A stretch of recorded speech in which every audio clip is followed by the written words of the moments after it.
I'm Peter Mills, and we are at one of the craft breweries popping up in Saskatchewan over the past decade. Now, it's no secret that beer is popular. It's also pretty simple to make. What's not so simple, the people behind that pint of craft beer you get to enjoy on a patio, at a concert, or a friend's wedding. Now, we are following the entire process from a grain in the ground to the golden nectar transforming communities. We'll meet the farmer growing and malting the barley. We'll tap into the passion and the creative minds of brewmasters. And finally, we'll find out why craft breweries are often creating beers to create change.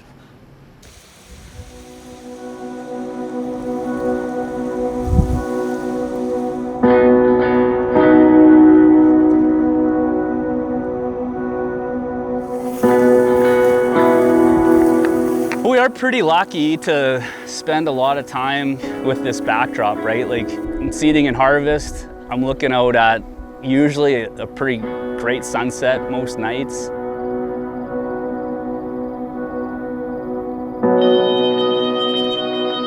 Matt, when you look out here, what do you see? Well, I see some really tall barley rustling in the wind, which is, you asked me if barley was sexy. Looks pretty good, doesn't it? One of the things I really wanted to capture was that fantastic quality that we could produce here in the Sask Valley that my dad had spent years kind of perfecting. From the breeding to the farming to the malting, like our ecosystem here, there's nothing stopping us from being a world-class beer producer.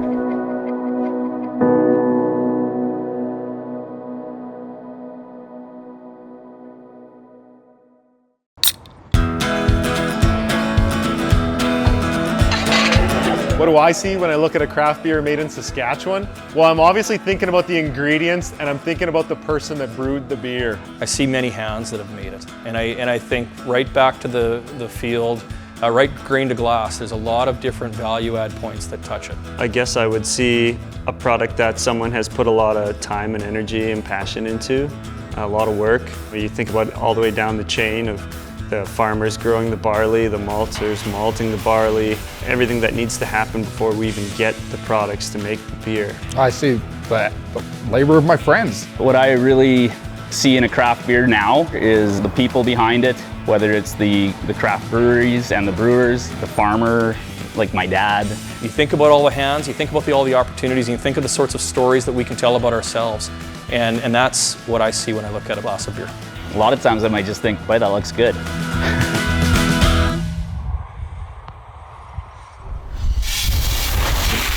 I'm Matt Entz. I'm the co-founder of Maker's Malt, located here in Rostern, Saskatchewan. Growing up as a kid, my dad said to me quite a few times, "You're just not a farmer." And you're not sure quite how to take that one. Still not. This barley is just about heading. You kind of go through a bit of growing up and life, and of course I did university work somewhere else, and you realize like there is a lot of beauty in being out in nature most days, seeing the crop every year kind of have this like renewal, like we all love spring, right? Well, farmers, like that's what we feel, like the crop's growing, like it's coming. So here's some barley that we just pulled out of the tank. It's growing just like it would in the field. Lots of rootlets going down. The biggest thing is we malt barley and other grains. And what malting is the reason behind it. You need to modify the starches in the kernels so that they're accessible to our brewers, our distillers, and our bakers. And so the complex carbohydrates are very locked into the kernel. If I just gave someone barley from the field, it wouldn't work.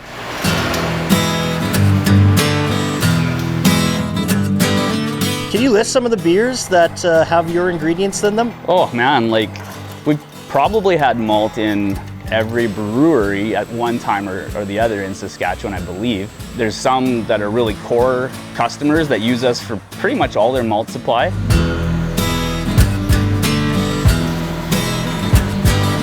I say quite often that beer is the wine of the prairies. It's a libation that we produce from what we grow right here in our backyard.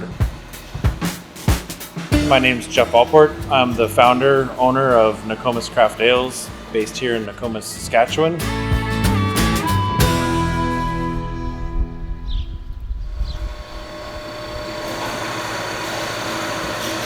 We have a couple of maltsters, both small and large, here in the province.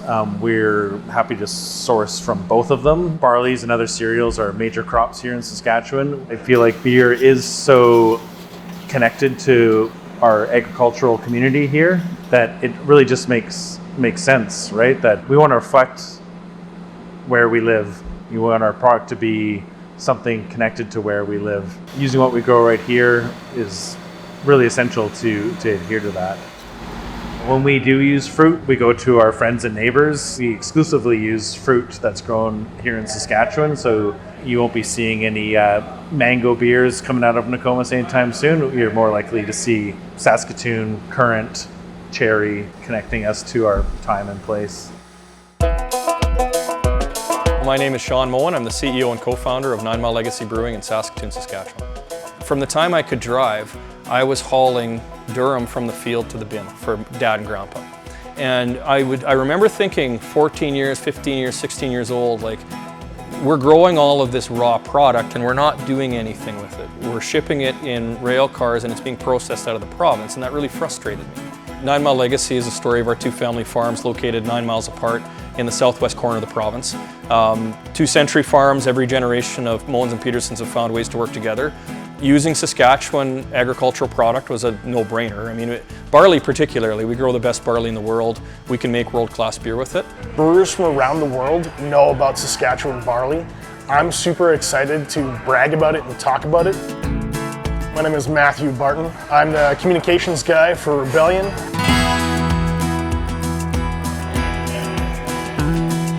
Is barley sexy? Saskatchewan barley is sexy. When I say Saskatchewan barley is sexy, I mean it is world class. I think in the craft beer industry, hops have been sexy. You know, malt has been that like backbone that you need, but maybe you don't jump on the marketing, or it doesn't jump out on the flavor profile as quite as sexy as hops in the past. You know, I think there's some advent for change. Like, once in a while, we will have people talk malt and talk about what it's doing to their beer. And I think, you know, the more we can talk about that, the more the public understands it and can appreciate it. You know how you talk about France and their wine industry, Italy with their pasta? Saskatchewan needs to be the place known for beer. There's Saskatchewan barley in our beer, and it's winning gold medals. And you don't win gold medals with terrible inputs. You're winning with the best ingredients, and thankfully Saskatchewan has it.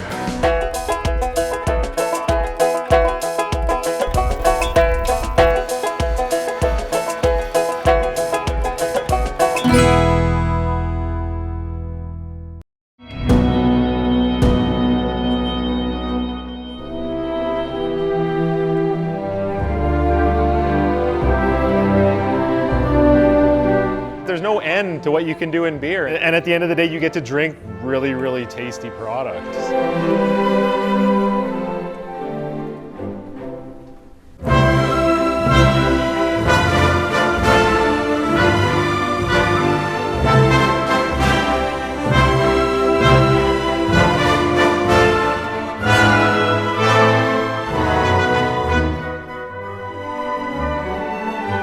I've brewed beer with barley, wheat. Lots of fruit, raspberries, blueberries, Lime, we brew beer with potatoes. Choke cherries, Saskatoons, ginger, We've messed around with hemp. blue corn, coconut, lots of coconut, chocolate, coffee. pumpkins. Peanut butter, we brew beers with yogurt. Wild rice from northern Saskatchewan.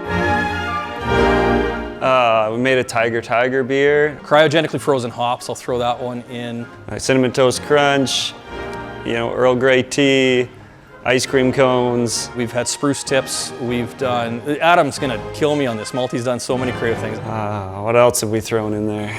Gosh. I always remember the ones that were a pain in the ass.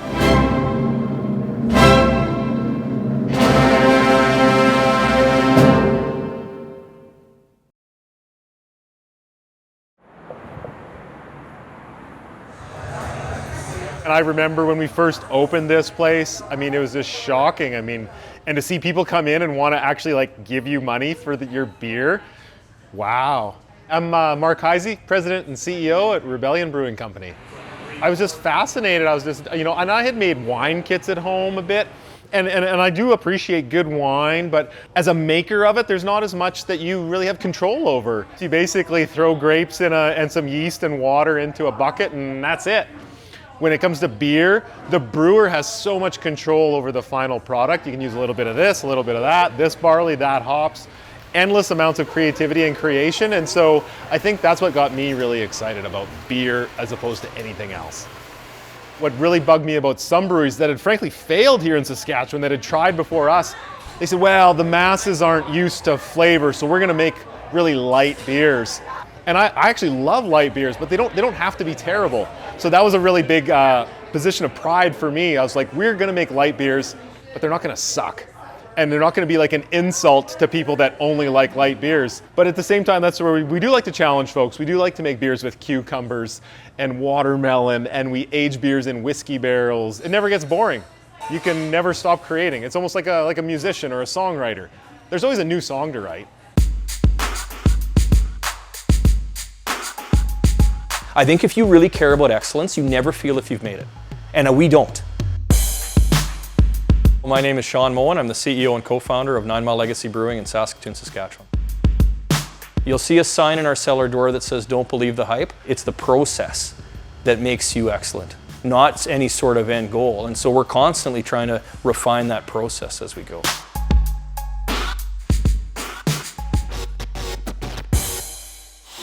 How's it taste? Is it? I started brewing beer with my co-founder Garrett a decade before we started 9 Mile. I would have been about 30 when I decided to walk away from my legal career. I was on the doorstep of becoming a partner at one of the largest firms in the province. I was reasonably successful as a lawyer. Garrett was in a similar spot at one of the largest engineering firms in the province. We wanted to take a shot at something different. People would ask me early on in 9 Mile, what were you most afraid of at that point? Honestly, the thing I was most afraid of was becoming an old man and not taking a swing at something like this. When we first got going, the reason we made our own beer is we couldn't really get different beer styles in the province. In order to have an IPA, you had to go through the special order system, and you wouldn't get a fresh IPA. You wouldn't be able to get certain British styles. So it was always like a shock to the system every time you try something new, this beautiful aha moment that we were then able to recreate ourselves. And we started to think, well, what if we could share this with other people and make a living out of it? And here we are, probably almost 17, 18 years after that initial garage batch of beer, and we're still going it. One of the things I learned so much early on in the process was just about the art of it, the craft aspect of actually making craft beer. My name's Josh Morrison. I'm the president of Pile Bones Brewing. Well, my beer journey begins, as most people in this industry, as homebrewers.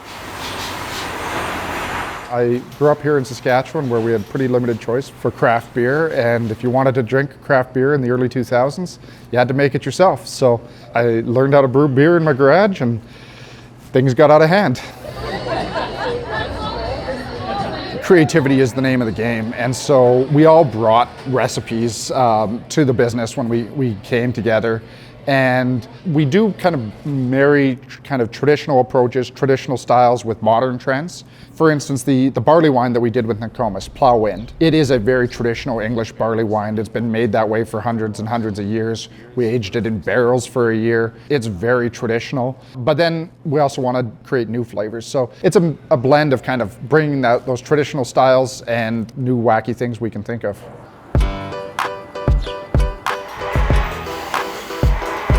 Part of the process. Oh, okay. Let's see if it's carbonated. I'm bad for tasting the beer throughout the whole process and being worried the entire time that things are not going right. And then of course they always turn out okay.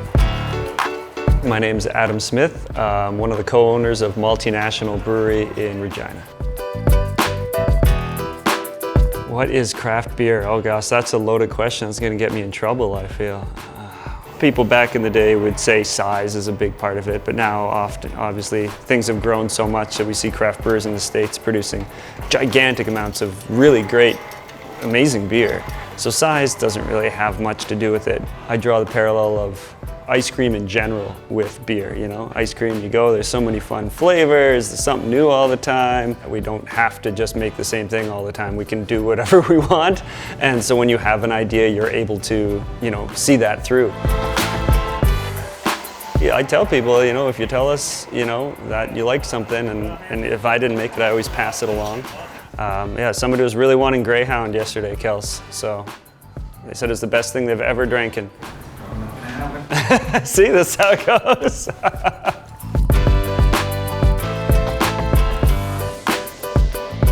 I think one of the cool things about craft beer is that we're able to kind of bring that knowledge and bring that diversity of flavors into the market and give consumers that opportunity to taste some styles that they probably never even thought of before.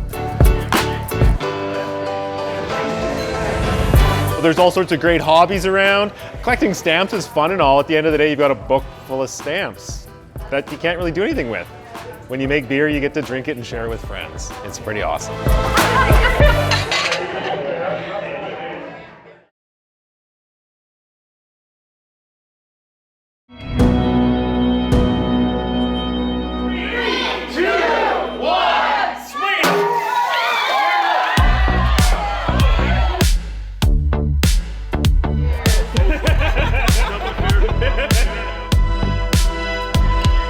Beer just has this long history of being a social thing. It's a get-together, it's a gathering. I think craft beer drinkers love getting together and trading notes about what amazing beers they've tried. They used to use the term, it's the everyman's drink. We say it's the everyone's drink nowadays, I think is more appropriate. And we've really tried to buy into that. We think beer should be for everyone. We see beer as being something that is very connected to where we live. We would be closed without our customers, obviously, so we are very thankful for all of our customers. And not only are they keeping the lights on, but they're creating this space.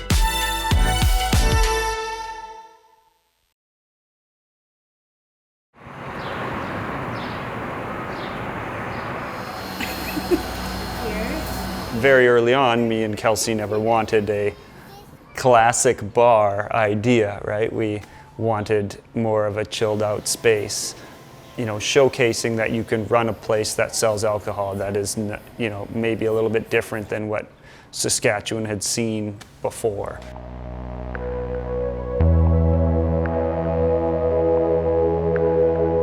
It's almost unfortunate that we have to say those things out loud, I would say, but as a straight white guy, I understand that other people are experiencing things all the time that I'm not. So for me, it seems obvious, but it's not, because people are still experiencing those things. So making sure that at the very least, that if people are experiencing those things, it wouldn't be happening in our business.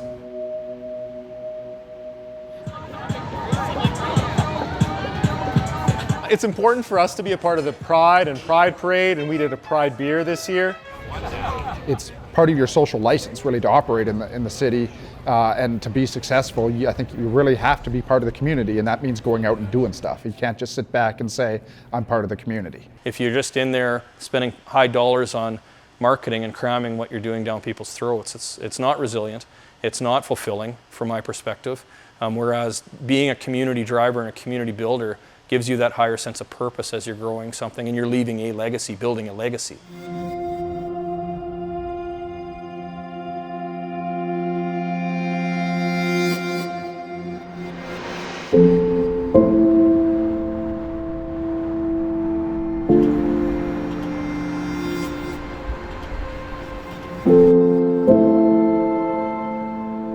The first official day of the pandemic in Saskatchewan, instead of worrying about your own business, you were raising money for the Friendship Inn. Yeah, we had that conversation. That's yeah. Right. Yeah.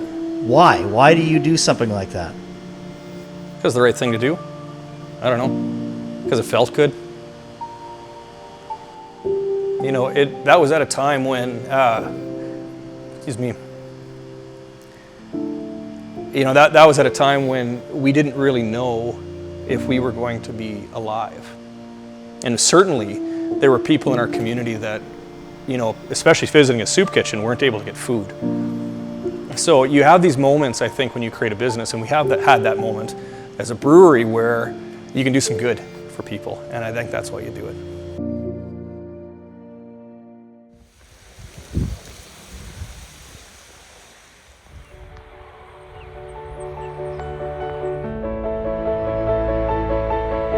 community is one of the things I think about for sure. And Nokomis is, they're in their community. They bring lots of people to their community. I look at all the Saskatchewan brewers as being one big community. We all know each other. We all talk to each other. We're all friends. Malty is super interesting because they're in Regina, but the feel of community there is incredible. The last 2 times I was there for deliveries, some of their customers came out and helped us unload hand bomb 80 bags of malt. And it didn't surprise me. That's true, it happened, yeah. Nice guy. Came out, he was having a beer with his dad, and they were both farmers, so we were talking, and then the dad was talking to Matt about farming, and the son came out and hauled some bags of grain. We gave him some free beer, and yeah, it was great. I mean, that's community. It goes back to kind of that connection of making something, making our product, growing it, seeing it come up through the year, hoping for the rain, like doing everything you can to make it the best that it can be. You're putting kind of the blood, sweat, and tears in, and then the beauty is you're handing it off to someone that you know that is just as passionate about their end of the equation. Those people, with their passion, they become friends. We try to be relatable ourselves. We try to be here in the community. You can come into the bar, and sometimes I'm here behind the bar. I'm maybe not the best bartender, but I'm here. You can't do that with mass-produced global products. We laughed in the pandemic that we were considered an essential business.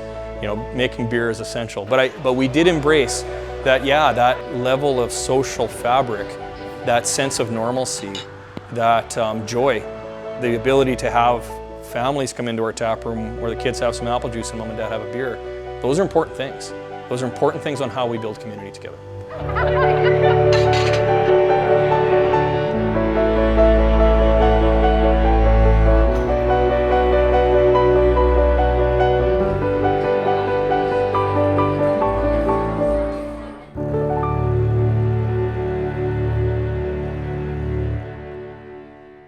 That is our series, Plant to Pint, and you can find much more on our website, cbc.ca/sask.